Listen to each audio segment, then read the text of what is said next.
Alors je sais pas comment vous le dire, comment vous décrire ce que j'ai ressenti. C'est assez bizarre.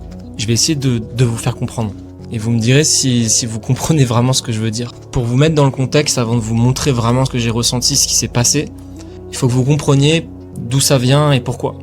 Concrètement, il y a 2 mois, j'ai créé un outil qui me permet à la fois de créer du contenu sur les réseaux beaucoup plus facilement et en même temps d'organiser à la fois mes pensées, mes idées, mais aussi les connaissances, tout ce que je peux regarder sur Instagram, sur TikTok ou même sur YouTube.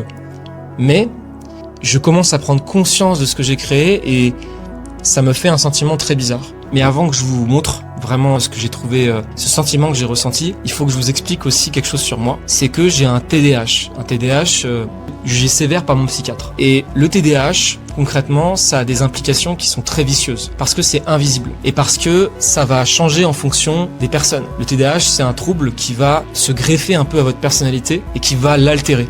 Et dans cette altération, il y a une instabilité sur à peu près tout ce qui constitue la vie humaine. Et donc je pense que toute ma vie, je me suis battu contre ce sentiment-là. Ce sentiment de pas pouvoir contrôler et ce sentiment de tout oublier. Et ce sentiment bizarre que j'ai du mal à exprimer, c'est cette toile.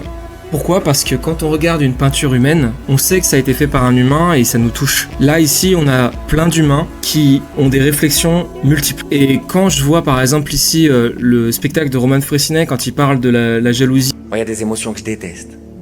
Celle que je déteste le plus, la jalousie. Oh, je déteste. J'ai l'impression de me salir.